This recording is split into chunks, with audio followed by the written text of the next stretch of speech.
सुबह की नींद इतनी मीठी होती है मगर अचानक से बजने वाले फ़ोन की घंटी उसे सारे सुकून को बहुत ही बेरहमी के साथ तोड़ देती है। आज भी ऐसा ही हुआ। मैंने अपनी आंखें मली और देखा कि मेरे पति अजय का फ़ोन बज रहा था। स्क्रीन पर नज़र पड़ी तो दिल में गुस्सा आने लगा। अमित भैया का नाम चमक रहा था। सुबह सुबह किसका फ़ोन आ रहा है? मैं बहुत ही गुस्से से बड़बड़ाते हुए फ़ोन की तरफ देखा। मेरी नींद खराब हो गई। यह मुझे बिल्कुल ही पसंद नहीं था और वैसे भी अमित भैया मुझ पर कभी ज़्यादा खुश नज़र नहीं आते थे। मैंने खामोशी से फ़ोन को साइलेंट पर कर दिया और करवट बदल कर लेट गई। नींद एक बार फिर से मेरी आंखों पर हावी हो चुकी थी। तभी अचानक दरवाजे पर जोरदार दस्तक हुई। मैं हड़बड़ाकर उठ बैठी तो 11 बज रहे थे। दरवाज़ा खोला तो सामने अजय को देखकर मेरा दिल दहल गया। उनके चेहरे पर शक्ति और आंखें अजीब सी लाल हो रही थी। तुम्हारा फ़ोन क्यों नहीं लग रहा है? कब से कॉल कर रहा हूँ। अजय का कलेजा बहुत सख्त था। लहजा और उनके चेहरे पर बेचैनी के एक्सप्रेशन दिखाई दे रहे थे। क्या हुआ? मैंने हिचकते हुए पूछा। जल्दी तैयार करो, हमें फ़ौरन ही दिल्ली जाना है। अमित का एक्सीडेंट हो गया है। वह और भाभी अस्पताल में भर्ती है, इसलिए उनका फ़ोन आया था। यह सुनकर मेरे कदमों तले से ज़मीन निकल गई। मेरे पूरे शरीर में घबराहट का करंट सा दौड़ गया। एक लम्हे के लिए मेरा दिल जैसे बैठ गया हो। मैंने डरते हुए अपने सूखे होठों पर ज़बान फेरी मगर वो इतने खुशक हो चुके थे कि मेरी हालात से हलक तक आवाज़ नहीं निकल रही थी। अजय ने कुछ कहने की बजाय जल्दी से गाड़ी की चाबी उठाई और बाहर निकल गए। मैं तेज़ी से दिल्ली जाने की तैयारी करने लगी मगर दिल में एक ऐसा ख्वाब था मगर अगर अमित भैया होश में आ गए और उन्होंने अजय से मेरी शिकायत कर दी कि मैं उनकी कॉल नहीं उठाई तो अजय को पता चल जाएगा, तब वह क्या करेंगे। यह सोचते हुए मेरा दिल बहुत बेचैनी से धड़कने लगा। मैं जल्दी से अपने कपड़े बदले और एक छोटा सा बैग लिया। अजय के साथ गाड़ी में बैठ गई। अजय की आंखों में फिक्र थी। थोड़ी देर के बाद अपने फ़ोन की तरफ देख रहे थे जैसे किसी और बुरी खबर के सुनने के इंतज़ार में हो। मैं खामोशी से बैठी रही मगर अंदर ही अंदर मेरे मन में हलचल सी मची हुई थी। गाड़ी अभी रास्ते में ही थी कि अचानक फ़ोन की घंटी बजी। वह चौंक कर फ़ोन की तरफ लटकी और जल्दी से कॉल रिसीव। हेलो, अजय की गंभीर आवाज़ सुनकर मैं भी कान लगा दिया। फ़ोन पर जो कुछ कहा जा रहा था वह मैं न सुन सकी मगर अजय का चेहरा पल भर में ही सफ़ेद पड़ गया था। उनके हाथ कांपने लगे थे। आंखों में अजीब सी दहशत थी जैसे किसी ने उनके दिल पर चाकू चला दिया हो। यह क्या कह रहे हो? अजय की आवाज़ टूटने लगी। यह कैसे हो सकता है? अचानक उन्होंने गाड़ी एक झटके से रोका और दोनों हाथों से अपने चेहरों को थामकर बुरी तरह से रोने लगे। अजय, क्या हुआ? मैंने घबराकर पूछा मगर मेरा दिल पहले ही किसी बुरी खबर के लिए तैयार हो चुका था। अजय ने अपना सर उठाया। उनकी आंखों में आंसुओं का समंदर था। उनके होंठ कांप रहे थे और वह एक ही शब्द बोलने के काबिल नहीं लग रहे थे। बड़ी मुश्किल से उन्होंने एक वाक्य कहा, अमित। अमित नहीं रहा। अनीता। यह सुनते ही मेरे शरीर से जान निकल गई। क्या मेरी आवाज़ भी कांप रही थी? हमारा अमित हमें छोड़कर चला गया है। अजय ने फटी फटी नज़रों से मुझे देखा जैसे खुद भी इस हकीकत पर यकीन नहीं कर पा रहा हो। मैं तो सर में आ गई थी। वह शख्स जिसकी कॉल मैं नज़रअंदाज कर रही थी, जो शायद मुझे कुछ कहना चाहता था, वह आप अब इस दुनिया में नहीं है। मेरी आंखों के आगे अंधेरा छाने लगा। दिल तेज़ी से धड़कने लगा। सांस लेने में बहुत मुश्किल होने लगी थी। अजय ने गाड़ी दोबारा स्टार्ट की मगर उनके हाथ कहाँ पर जा रहे थे? वह आंखों में आंसू पहुँचते जा रहे थे मगर आंसू थे कि रुकने का नाम नहीं ले रहे थे। मैंने उनसे कुछ कहने की कोशिश की मगर फिर मेरी अपनी जुबान पत्थर की जैसे हो गई थी। अस्पताल पहुंचने तक हर पल बहुत भारी लग रहा था। जैसे हम अंदर दाखिल हुए और वहाँ एक बहुत मनहूस माहौल था। हर तरफ रिश्तेदार और जानने वाले अफसोस में डूबे हुए थे। सामने सफ़ेद चद्दर में लिपटा हुआ एक शरीर था। अजय लगातार आगे बढ़ रहे थे, उनके कदम लड़खड़ा रहे थे। उन्होंने कांपते हाथों से चादर हटाई और जैसे ही अपने भाई का चेहरा देखा तो उनके दुख का बांध टूट गया। अमित, तुमने हमें छोड़ दिया है, वह चीख पड़े और अपने भाई के सीने से लगकर रोने लगे। मैंने आंखें बंद कर ली थी। मेरे दिल में एक ही ख्याल बार बार आ रहा था, काश मैं वह कॉल उठा लेती।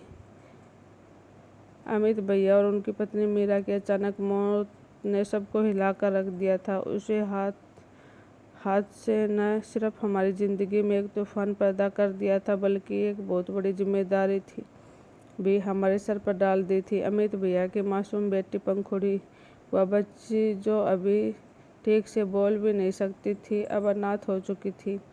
उसे दिन जब उन दोनों का अंतिम संस्कार किया जा चुका था, अजय ने पंखुड़ी को सीने से लगा लिया और बच्चों की तरह रोने लगे। मैं हैरत से उन्हें देख रही थी। मेरे पति कभी इतने जज्बाती नहीं थे, वह तो बहुत सख्त मिजाज के थे।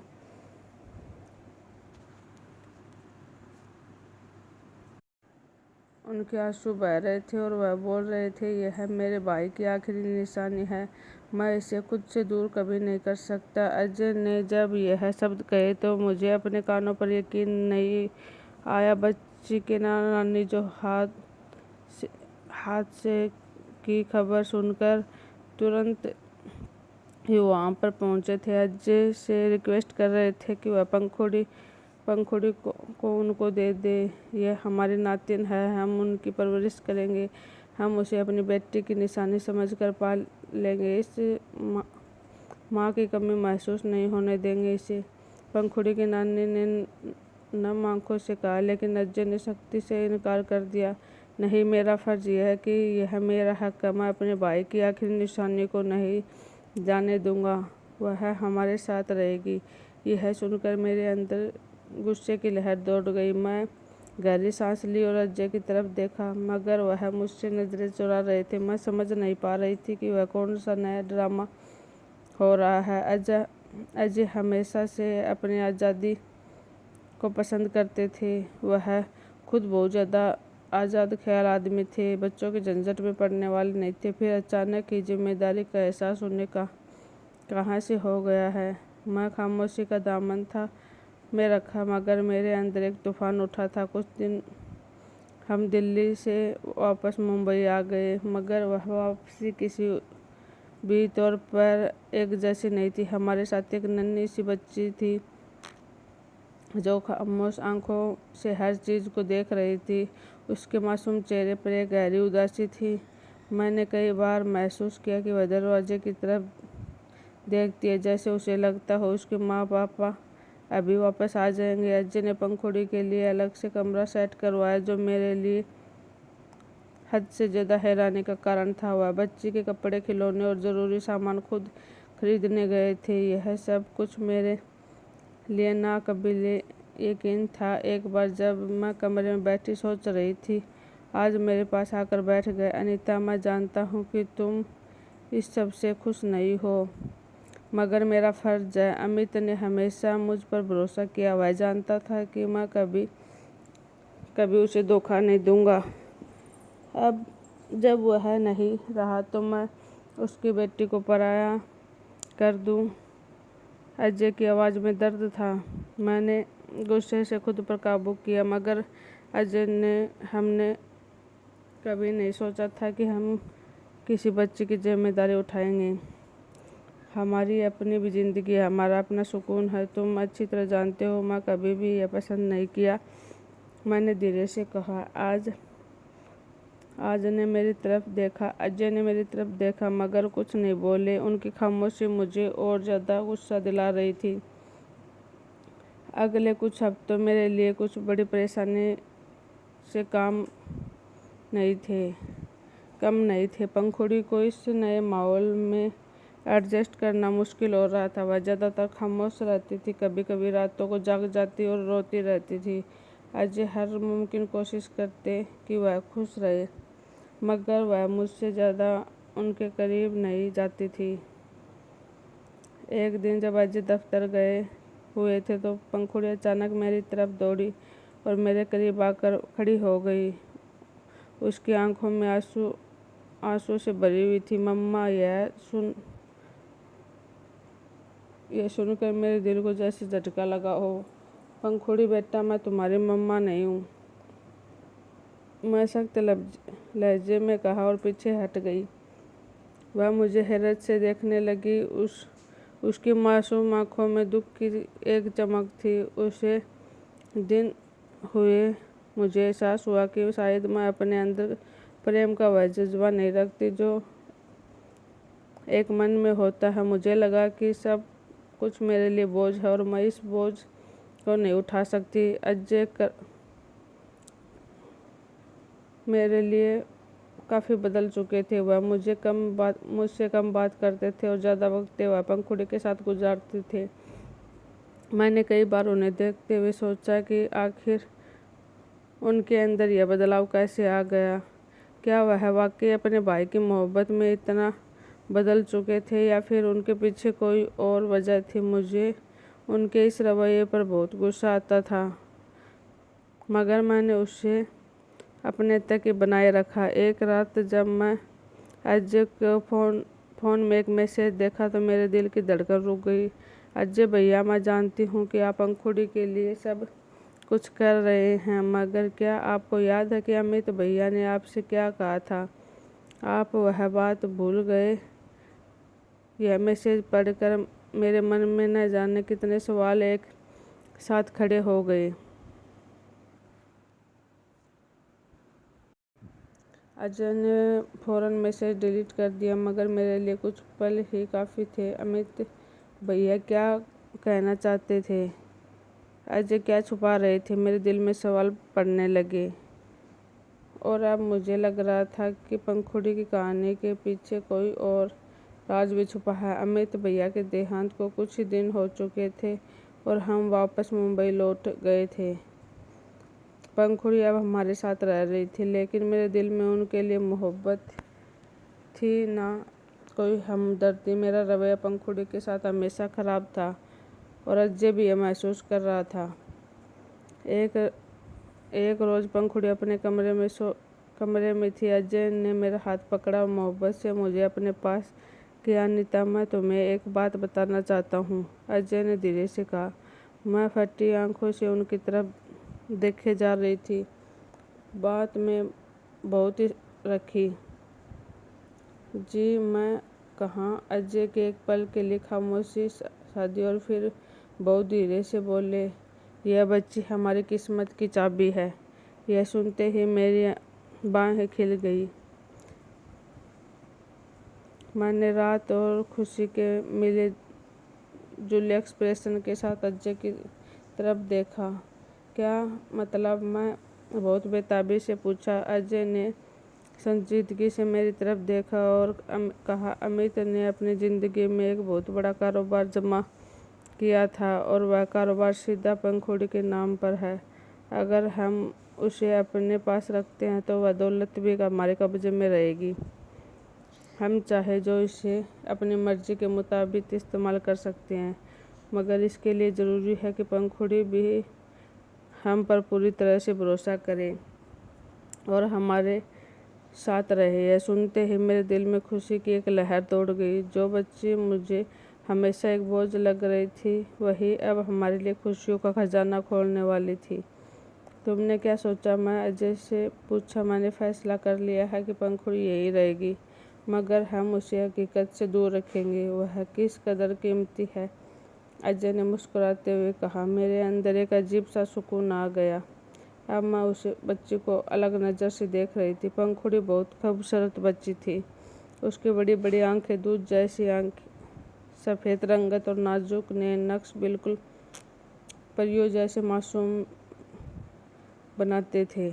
जबकि मेरी बेटी प्रिया शक्ल सूरत में पंखुड़ी के मुकाबले बहुत ही कम थी। प्रिया की सांवली रंगत और आमने नक्श की वजह से पूरे परिवार में जब भी दोनों बहनें इकट्ठी होती तो लोग फौरन कंपैरिजन कर देते, पंखुड़ी तो चांद जैसी है और प्रिया बस ठीक है। यह बात मेरे दिल में कांटे की तरह चुभती थी। मुझे प्रिया पर रहम आता था और साथ ही पंखुड़ी के लिए मेरा गुस्सा बढ़ने लगा था, क्योंकि सब लोग हमेशा पंखुड़ी की तारीफ करते थे, क्योंकि मेरी बेटी की कोई तारीफ नहीं करता था। यह वही वक्त था जब मैंने तय कर लिया था कि मैं पंखुड़ी को वह मुकाम कभी हासिल नहीं करने दूंगी जो वह चाहती है। वह मेरे पास मौका था कि मैं अपनी बेटी की बेइज्जती का बदला ले सकूं, उसे बच्चे के साथ बुरा सलूक करके अपने दिल को ठंडक दे सकूं। पंखुड़ी बहुत होशियार थी, पढ़ने का शौक था और शायद वह शौक उसकी माँ ने उसे दिया था। वह अक्सर हसरत भरी नज़रों से मेरे बच्चों को देखते तो एक महंगे इंटरनेशनल स्कूल में पढ़ते थे। एक दिन उसने हिम्मत करके अज्जे से कह दिया, ताऊ मम्मा कहती है कि पढ़ना लिखना बहुत ज़रूरी होता है। वह मुझे स्कूल से छुट्टी नहीं करने देती थी। प्लीज़ मुझे दोबारा किसी स्कूल में एडमिशन दिला दे।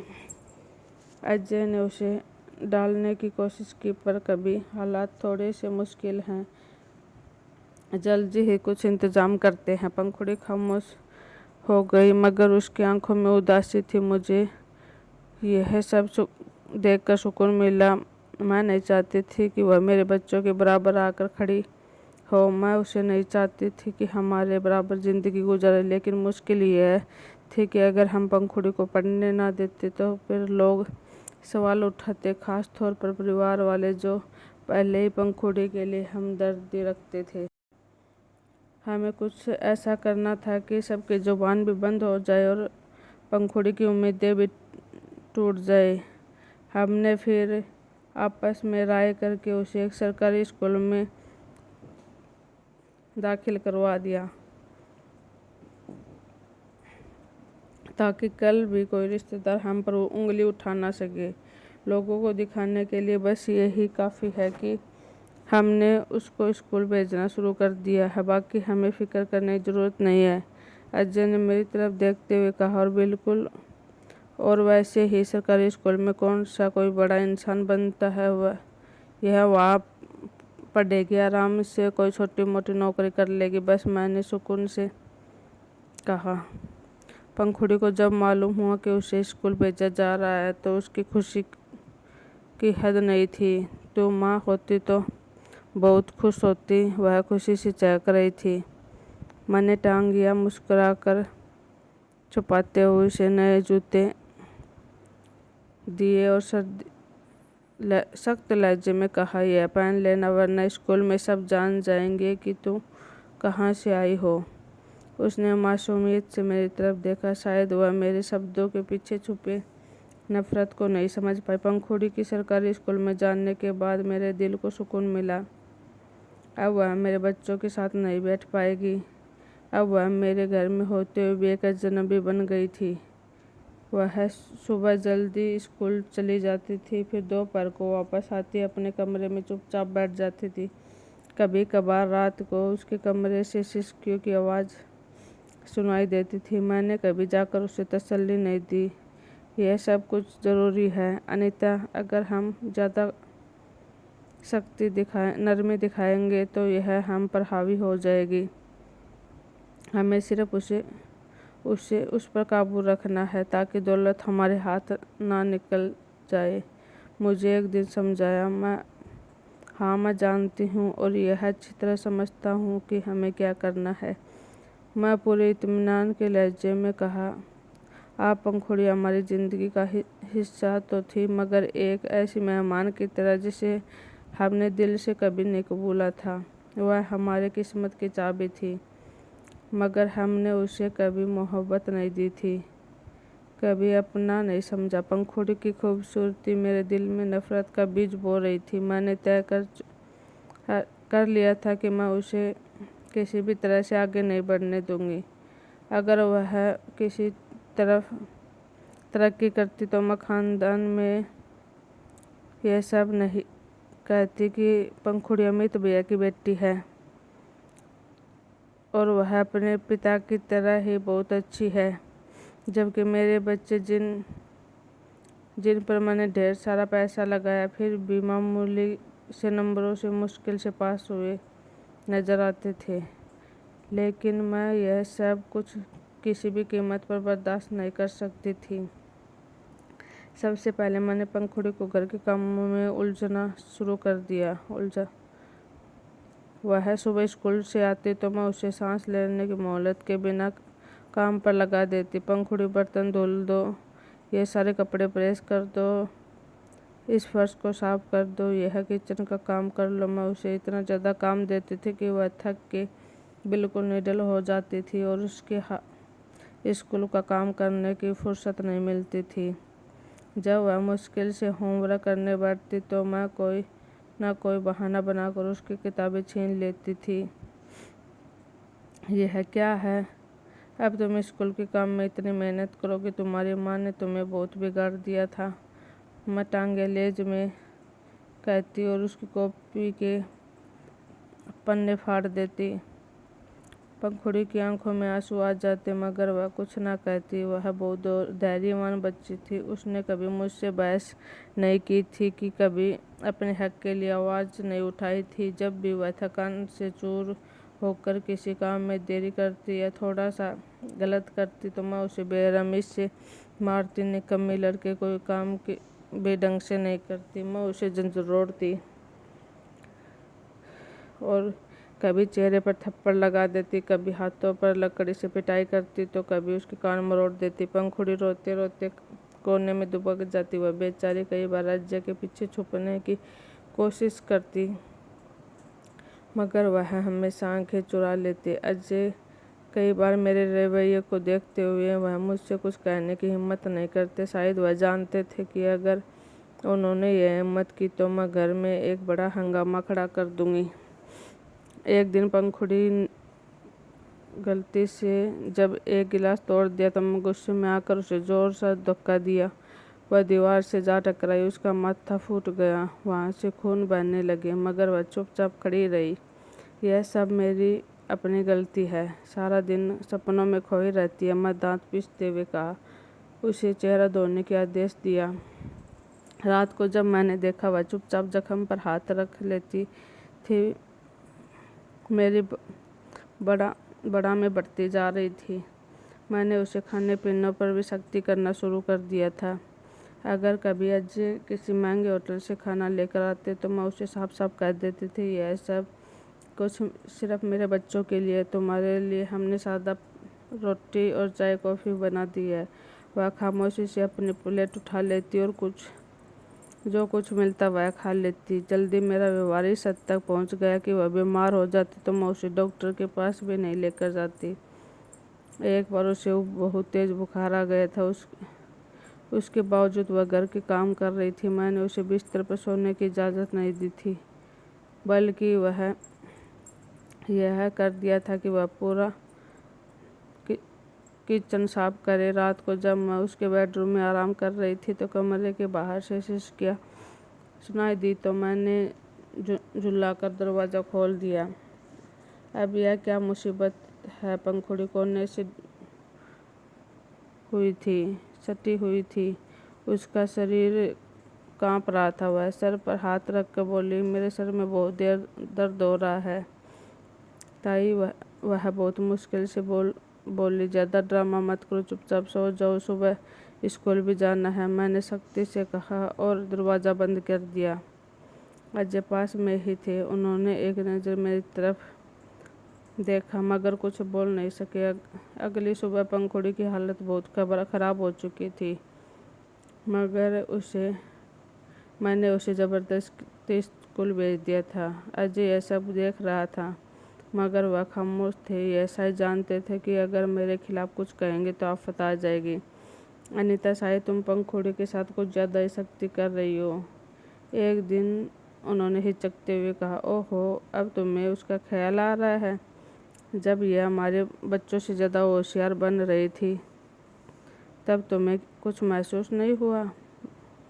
अजय कोई जवाब नहीं दिया। वह मेरी फितरत को अच्छी तरह समझते थे और किसी बड़ी मुश्किल में नहीं पड़ना चाहते थे। इन तमाम परेशानियों के बाद पंखुड़ी की उम्मीद अभी भी जिंदा थी। एक दिन जब शाम को घर आए तो पंखुड़ी दौड़ती उनके पास आई और बोली, तो क्या मैं अपने क्लास की बाकी लड़कियों की तरह नए कपड़े ले सकती हूँ? मेरी यूनिफॉर्म बहुत पुरानी हो चुकी है। अरे वो कुछ बोलने वाले थे। मैं फौरन बीच में दखल देकर कहा, कपड़ों की क्या ज़रूरत है, इतने पुराने भी नहीं हैं और ज़्यादा नखरे ना दिखाओ। पंखुड़ी की आंखें झुक गई। उस दिन मैंने उसके चेहरे पर पहली बार उदासी और हर अच्छी जैसे वह समझ चुकी थी कि वह कभी भी हमारे दिल में जगह नहीं बना पाएगी। मैं दिल में सोच रही थी, मैं चाहती थी कि वह जान ले कि यह हमारे साथ रह सकती है मगर हमारे जैसे कभी नहीं बन सकती। पंखुड़ी की यह ज़्यादा देर कायम नहीं रहने वाली थी। किस्मत के खेल भी निराले थे और शायद कुदरत ने मेरे लिए कुछ ऐसा सोच रखा था जिसके बारे में मैंने कभी अपने सपने में नहीं सोचा था। जब से पंखुड़ी हमारे घर आई थी ऐसा लगता था जैसे किस्मत ने हम पर मेहरबान शुरू कर दी है। मैंने कभी नहीं सोचा था कि इस बच्चे की बदौलत हमें इतने ज़्यादा फ़ायदे होंगे। अमित भैया की प्रॉपर्टी का बिजनेस काफ़ी मजबूत था। उनके करीबी दोस्त हर महीने एक अच्छी खासी रकम हमारे घर भिजवा देते थे। हालांकि यह रकम सिर्फ पंखुड़ी की ज़रूरत और उसके भविष्य को बेहतर बनाने के लिए थी, लेकिन मैं और अजय इसे अपने फ़ायदे के लिए इस्तेमाल करने लगे। अजय ने अपने बिजनेस में बहुत सारा इन्वेस्टमेंट शुरू कर दिया था, जबकि मैंने अपने बच्चों के ऐशो आराम में कोई कमी नहीं आने दी थी। पंखुड़ी की ज़रूरत से पूरी करने के बहाने हम अपनी फैसिलिटीज दिन प्रतिदिन पैसा उड़ाते थे और वह बेचारी इस सच्चाई से बेखबर रहती थी। पंखुड़ी दिन रात के कामों में जुटी रहती थी, ना अच्छे कपड़े, ना सुकून, ना किसी से बात करने की इजाज़त। लेकिन उस बच्चे में एक अजीब सी ताकत थी। वह हर जुल्म को सहकर भी जिंदा थी। एक दिन मैं किसी ज़रूरी काम से घर से बाहर गई हुई थी। अजय दफ्तर में ही थी। पंखुड़ी हमेशा की तरह कामों में लगी हुई थी। इसी दौरान दरवाजे पर दस्तक हुई। हमारी पड़ोसन गीता घर आ गई। कौन है? पंखुड़ी ने दरवाज़ा खोलते पूछा। अरे बेटा, मैं गीता मौसी, तुम्हारी ताई नहीं है क्या? पड़ोसन ने मुस्कुराकर कहा। पंखुड़ी ने सर झुकाकर जवाब दिया, वह घर पर नहीं है। गीता ने हैरानी से पंखुड़ी को सर से पैर तक देखा। वह पसीने से भीगी हुई थी और उसके कपड़े गंदगी में लिप्त थे। हाथों में साबुन का झाग लगाए खड़ी थी। यह क्या हालत बनाई हुई है? गीता ने हैरत से पूछा। मैं बस कपड़े धो रही थी। ताई कहती है काम करना अच्छी बात होती है। काम करने वाले बच्चों को भगवान पसंद करता है। पंखुड़ी ने मासूमियत से जवाब दिया। यह सुनकर गीते के माथे पर बल पड़ गए। मगर बेटा, तुम्हारे तू और ताई तो बहुत ही अच्छे लोग हैं। तुम्हारे ताऊ और ताई तो बहुत अच्छे लोग हैं। उन्हें तो तुम्हें आराम करने देना चाहिए। तुम्हें तो पढ़ाई पर ध्यान देना चाहिए। तुम्हारी माँ तो तुम्हें बहुत ही नाजुक से पाल रही थी। तुम्हें यह सब करने की ज़रूरत नहीं है। सुनकर पंखुड़ी ने एक पल के लिए सर झुका लिया, फिर धीरे से बोली, ताई कहती है कि अनाथ बच्चों को काम करना चाहिए, उनके लिए कोई कुछ नहीं कर सकता। यह सुनते ही गीता चौंक गई। उनके दिल में जैसे कुछ छुप गया हो। बेटा, तुम क्या ठीक हो? कोई तुम्हें कुछ कहता तो नहीं है? उन्होंने नरमी से पूछा। पंखुड़ी ने अपना सर झुका लिया। बस इतना कहा कि मैं अपने दोस्त से कहूँगी कि वह मुझे इंसाफ दिलाएगा। यह सुनकर गीता हैरान हो गई। दोस्त? कौन दोस्त? मेरा एक दोस्त है, वह कहता है कि अनाथ के साथ अच्छा व्यवहार करना चाहिए। वह बहुत अच्छा है, वह मेरी मदद करेगा। पंखुड़ी की आवाज़ में उम्मीद थी, एक किरण थी कि गीता ने ठान ली कि वह इस मामले को ऐसे नहीं छोड़ेगी।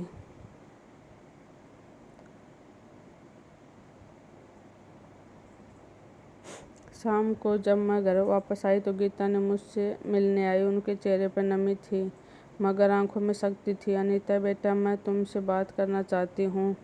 जी मौसी, सब कुछ ठीक तो है ना? मैंने मुस्कुराते हुए पूछा, मगर मेरे दिल में एक अनजानी सी बेचैनी उठी। बेटा, आज मैं तुम्हारे घर आई थी।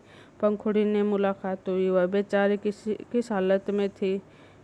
क्या उसे इतने सारे काम करने पड़ते हैं? तुम्हें मालूम है कि अनाथ बच्चों के भी कुछ अधिकार होते हैं। हमारे शास्त्रों में भी अनाथों के साथ नरमी और मोहब्बत के लिए अनुरोध किया गया है। यह सुनकर तो मेरे तन बदन में आग लग गई। अगर यह बात पंखुड़ी के ननिहाल तक पहुंच गई तो हमारे लिए बहुत बड़ी मुश्किल हो सकती है। मौसी, आप गलत समझ रही है। हम तो पंखुड़ी का बहुत ख्याल रखते हैं। आपको पता है ना कि वह शरारती बच्चे तो ऐसे ही होते हैं। हम उससे कोई काम नहीं करवाते, वह खुद ही जिद करती है।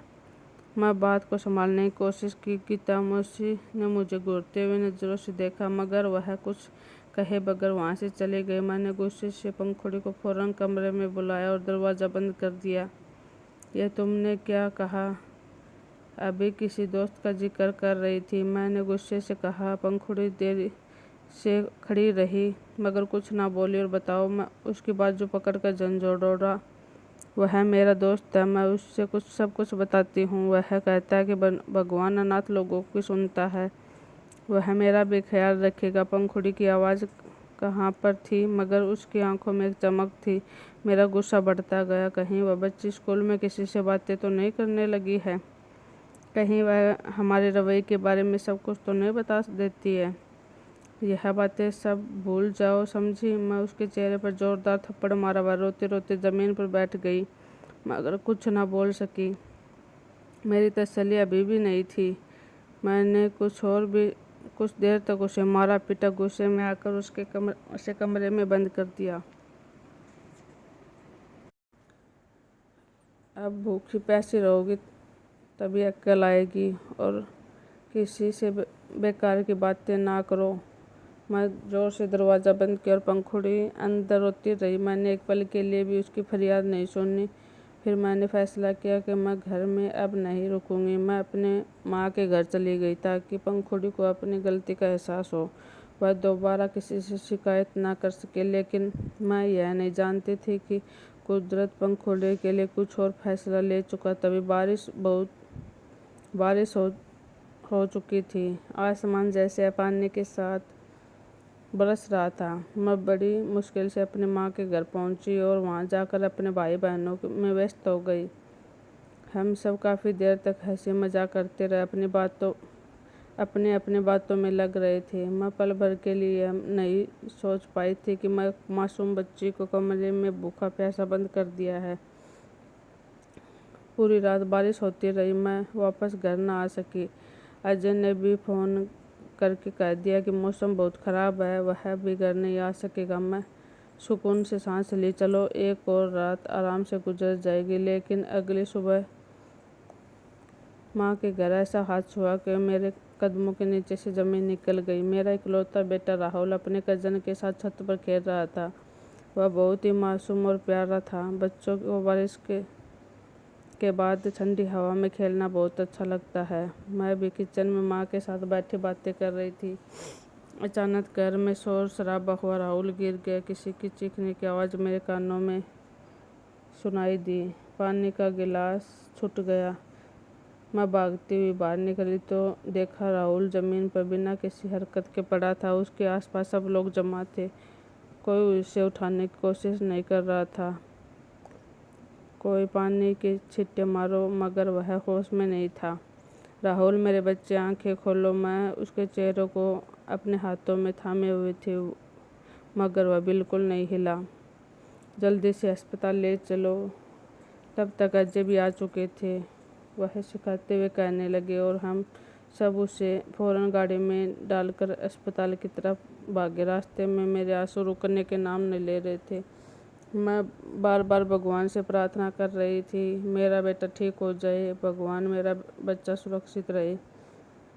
मैं तुझे रहम की भीख मांगती हूँ, मैं बार बार प्रार्थना कर रही थी। मगर मेरे दिल में अजीब सा ख्वाब उठने लगा। अस्पताल पहुँचते ही डॉक्टर ने राहुल को इमरजेंसी वार्ड में दाखिल कर दिया। हम सब बाहर खड़े बेचैनी से इंतज़ार कर रहे थे। मेरा दिल बहुत तेज़ी से धड़क रहा था। मेरे हाथ कहाँ पर थे, आंखों में आंसू, बस इंतज़ार। एक ही मंजर था कि मेरा मासूम बेटा जो हंसता खेलता था अब अस्पताल के बिस्तर पर बेहोश पड़ा था। कई घंटों के इंतजार के बाद डॉक्टर बाहर आए। उनके चेहरे के एक्सप्रेशन देखकर मैं तो टूट सी गई थी। मेरा बच्चा, मैं घबरा कर डॉक्टर से पूछा। गहरी सांस ली और धीरे से कहने लगी, हमने अपनी पूरी कोशिश की मगर गिरने की वजह से उसकी रीढ़ की हड्डी पूरी तरह से टूट गई है। क्या मतलब? मेरा सर चकरा गया। राहुल की रीढ़ की हड्डी टूट गई है, अब उसके दोबारा चलने की उम्मीद बहुत कम है। यह सुनते ही मेरे पैरों तले से ज़मीन निकल गई। नहीं, यह है झूठ है, मेरा बेटा बिल्कुल ठीक हो जाएगा। मैं चीखने लगी। अजय के चेहरे पर गहरा सदमा था, उसकी आंखों में आंसू थी मगर वह खामोश खड़े थे। मैं ज़मीन पर बैठ गई, मैं बुरी तरह से कांपने लगी। मेरा बच्चा, यह नहीं हो सकता। मैं फ़ौरन भगवान से प्रार्थना करने के लिए अस्पताल के छोटे मंदिर में भागी। मेरा दिल ख्वाब से कांप रहा था। भगवान के दरबार में पहुंचकर हाथ जोड़कर मैं उससे प्रार्थना करने लगी। भगवान, मैं गुनहगार हूँ मगर मेरे बेटे को कुछ ना करना, मैं सब कुछ ठीक कर दूंगी। बस तुम मेरे बच्चे को जल्दी ठीक कर दो। मेरे आंखों में आंसू बह रहे थे। मैं उनके सजदे में गिरी जा रही थी मगर अचानक मुझे महसूस हुआ कि जैसे कोई मेरे करीब बैठा रो रहा हो। यह आवाज़ तो बहुत जानी पहचानी लग रही थी। मैंने अपनी आंखें बंद कर ली थी। फिर मेरे दिल में ख्वाब पैदा हुआ। यह तो पंखुड़ी की आवाज़ है। मुझे पंखुड़ी की सिसकियाँ सुनाई दे रही थी, वही पंखुड़ी जिसे मैंने पिछली रात कमरे में बंद कर दिया। अचानक मेरे दिल में एक खौफ सा ख्याल आया। मैंने पंखुड़ी को कैद कर रखा है। वह सारी रात भूखी प्यासी बंद थी, कहीं उसके साथ कुछ बुरा तो नहीं हो गया। मेरे अंदर डर की एक भयंकर लहर दौड़ गई। मैं जल्दी से प्रार्थना खत्म की और अकेले घर की तरफ। बारिश भी रुकने का नाम नहीं ले रही थी मगर हर तरफ पानी भरा हुआ था। जैसे ही मैं घर के करीब पहुंची तो मेरा दिल जोर जोर से धड़कने लगा। मैं जल्दी से दरवाज़ा खोला और अंदर कदम रखते एक अजीब सा सन्नाटा महसूस हुआ।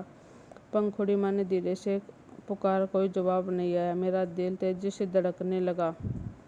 मैं कमरे का दरवाज़ा खोला और जैसे ही अंदर वहाँ पर पहुंची तो सांसें रुक गई। पंखुड़ी बेहोश फर्श पर पड़ी थी, उसके होंठ सफ़ेद हो चुके थे, उसके चेहरे पर पीलापन था, उसकी सांसें धीमी चल रही थी। पंखुड़ी, मैंने घबराकर उसे हिलाया मगर उसे हरकत नहीं हो रही थी। भगवान, मैं कांपते हुए हाथों से उसकी नब्ज़ चेक की, वह बहुत धीरे चल रही थी। मैंने यह क्या कर दिया? मेरे दिल में चीखें गूंजने लगी। मैंने फ़ौरन पानी लिया, उसके चेहरे पर छींटे मारे मगर वह होश में नहीं आई। पंखुड़ी, उठो बेटा, मैं तुमसे माफ़ी मांगती हूँ, भगवान के लिए आंखें खोलो। मैं रोते हुए चीख रही थी मगर वह बिल्कुल भी कोई हरकत किए बिना ऐसे ही पड़ी हुई थी। उसी पल दरवाजे पर दस्तक हुई।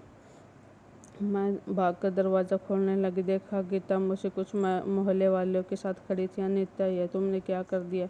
गीता मौसी की आवाज़ गुस्सा था। यह सब तुम्हारी वजह से हुआ। अगर पंखुड़ी कुछ हो गया तो तुम्हें भगवान कभी माफ़ नहीं किया करेगा, एक और औरत ने कहा। मुझे ऐसा लगा कि जैसे मेरा दम घुटने लगा। वो पंखुड़ी को फ़ौरन अस्पताल ले गए और डॉक्टर ने उसे इमरजेंसी वार्ड में दाखिल करा दिया। मैं बाहर बैठी रोती रही मगर मेरे दिल में एक सवाल था, क्या मेरे बेटे का हादसा मेरी सज़ा थी या भगवान ने मेरे हुए जुल्मों की सज़ा दी है? सारा रास्ता मेरी आंखों से आंसू भीग रहे थे। मैं खुद को कोस रही थी कि अपने हर जुल्म को याद कर रही थी, पर यह ही सवाल दिल में बार बार उठ रहा था कि सब पंखुड़ी की बद्दुआ का नतीजा है। मैंने कभी नहीं सोचा था कि एक अनाथ बच्चे की हाय आसमान तक पहुंच सकती है। मैं अपने बेटे की तकलीफ पर तड़प रही थी, लेकिन पंखुड़ी भी तो अपनी किसी की बेटी थी। उसके माँ बाप भी तो उसे इतने ही प्यार से रखते होंगे जितना मैं अपने बेटे को करती थी। हे भगवान, मैंने क्या कर दिया? यह सोचते हुए मुझे होश आया कि मैं तो अब अपने डर के कारण यह सब कुछ सपने में देख रही थी। अब मुझे एहसास हुआ कि मुझे जल्द से जल्द घर पहुंचना होगा, पंखुड़ी की खबर लेनी होगी। जैसे ही मैं घर पहुंची, दिल से खौफ तेजी से धड़कने लगा। मैंने देखा कि घर के दरवाजा का ताला टूटा हुआ था। यह कैसे हुआ? मेरी सांसें अटक गई थी। पंखुड़ी को कुछ हो तो नहीं गया? मैं तेजी से कमरे की तरफ भागी, मगर अंदर जाकर मेरा दिल एक पल के लिए रुक गया। कमरा खाली था, पंखुड़ी वहाँ नहीं थी। मेरी आंखें कमरे में इधर उधर दौड़ी, मगर वहाँ एक खामोशी थी, एक सन्नाटा था जो मेरे दिल में ख्वाब बिता रहे थे। हे भगवान, कहीं मैंने अपनी संग दिली से उस बच्ची की जान तो नहीं ले ली? मैं कमरे के कोने पर नजर डाली तो वहाँ एक तरफ बिस्तर पड़ा था, वहाँ एक छोटा सा कागज रखा था। मेरे कदम अपने आप उस तरफ बढ़ गए। वहाँ पर हाथों से मैंने वह कागज उठाया। जैसे ही मेरी नज़र उस पर पड़ी तो आत्मा कहाँ गई? यह पंखुड़ी का खत था जो उसने भगवान को लिखा था। भगवान प्यार, भगवान जी, आप तो सब कुछ जानते हो, मगर फिर भी मैं आपसे शिकायत करना चाहती हूँ। मेरी ताई मुझे बहुत बड़ा करती है, परेशान करती है और मुझे अच्छे कपड़े नहीं देती, मुझे मारती है, मुझे खाना भी ठीक से नहीं देती। मैं ताऊ से कई बार कहा कि मुझे इस अच्छे स्कूल में डाल दो, मगर ताई रहती है ताई कहती है पढ़ने की ज़रूरत नहीं है। भगवान जी, मैं वाकई अपनी चीज़ों के काबिल नहीं हूँ। मेरी माँ हमेशा कहती थी कि भगवान सब कुछ देखते हैं, वह नाथ से प्यार करते हैं। भगवान जी, अगर आप वाकई मुझे देख रहे तो मुझे मेरे माँ बाप के पास बुला लीजिए, या फिर मुझे किसी अच्छे जगह ले जाइए जहाँ कोई मुझ पर कोई बुरा सलूक ना करे और मुझे पढ़ने से ना रोके। मैं अपनी माँ से वादा किया हुआ वादा पूरा करना चाहती हूँ। मैं बड़ी होकर अच्छी बच्ची बनना चाहती हूँ, मगर ताई कहती है कि मैं बेकार हूँ। भगवान जी, अगर आप मेरी बात सुन रहे तो प्लीज़ मुझे कहीं और ले जाइए। आपकी छोटी सी बच्ची हूँ। यह पढ़ते हुए मेरे हाथ से वह खत गिर गया। मैं बुरी तरह से कांपने लगी। मैं तो गहरी शर्मिंदगी से ज़मीन पर पड़ी जा रही थी। यह मैंने क्या कर दिया? एक छोटी सी बच्ची को भगवान पर इतना यकीन था। उसने अपनी तकलीफ किसी इंसान से नहीं बल्कि सीधे भगवान से शिकायत कर दी थी। और मैं जो इतनी बड़ी और समझदार थी, यह भूल चुकी थी कि भगवान किसी चीज़ से अनजान नहीं है। भगवान ने मुझे मेरे जुल्म की सज़ा दे दी थी। मैं वहीं पर भगवान को घुटने पर बैठकर प्रार्थना कर रही थी और फुट पर कर रोने लगी। भगवान, मैं बहुत बड़ी गुनहगार हूँ। मैं एक अनाथ बच्ची पर जुल्म किया है। मैंने उसके साथ सलूक किया है जिसका मुझे कोई हक नहीं था। मेरी हिचकियाँ बंद हो गई थी। मैं लगातार रोते जा रही थी, अपने गुनाहों की माफ़ी मांग रही। तभी अचानक दरवाज़ा खुला। हल्की सी आवाज़ सुनाई दी। मैंने उठकर देखा। आंसुओं से भरी धुंधली आंखों से दरवाजे की तरफ देखा। दरवाजे पर गीता मौसी खड़ी थी और उसके साथ पंखुड़ी थी। मेरे दिल को जैसे किसी ने झंझोड़ कर दिया। पंखुड़ी के चेहरे पर अजीब सी खामोशी थी, जैसे वह सब कुछ समझ चुकी थी, जैसे वह जानती हो कि उस पर क्या बीतती है। गीता मौसी ने गुस्से से मेरी तरफ देखा। नहीं था, तुम इंसान हो या पत्थर? यह मासूम बच्ची तुम्हारी भतीजी है और तुमने उसे एक कमरे में बंद कर दिया था। मेरी जुबान तो जैसे तालू में चिपक गई हो, कुछ खाने के काबिल नहीं थी। रात को पंखुड़ी के रोने की आवाज़ हमें बगल से सुनाई दी। पहले हमने सोचा शायद कोई इधर उधर से आवाज़ आ रही थी, मगर जब वह आवाज़ लगातार आती रही तो मैं मोहल्ले वालों को इकट्ठा किया और दरवाज़ा तोड़कर अंदर आ गए। अगर हम वक्त पर न पहुंचते तो शायद भूख प्यास से पंखुड़ी की जान चली जाती है। सुनते ही मेरे दिल पर जैसे कोई चोट लगी हो। मैंने यह क्या कर दिया? गीता मौसी की बात खत्म होने की देर थी कि मुझे एक और झटका लगा। पंखुड़ी के नाना नानी को खबर पहुंचा दी है और उसे लेने के लिए आ रहे हैं। मैं बुरी तरह से सोच में पड़ गई। पंखुड़ी नहीं जा सकती, लेकिन मैं यह क्यों कह रही थी? क्या मुझे अपनी गलती का एहसास हो चुका था? मुझे इस बात का डर था पंखुड़ी के चले जाने के बाद वह रकम भी बंद हो जाएगी जो हर महीने उसके लिए आती थी। पंखुड़ी खामोश आंखों से मेरी तरफ उसकी देख रही थी। उसकी नज़रों में न गुस्सा था, न नफरत थी, न कोई बदले लेने की ख्वाहिश थी। बस एक अजीब सी खामोशी थी जो मेरी रूह को झंझोड़ कर रख दिया। अजय भी उस वक्त तक घर पहुंच चुके थे और वह चुपचाप खड़े सब देख रहे थे। यही भगवान का इंसाफ है अनीता। अजय की आवाज़ में अजीब सा दुख था। मेरे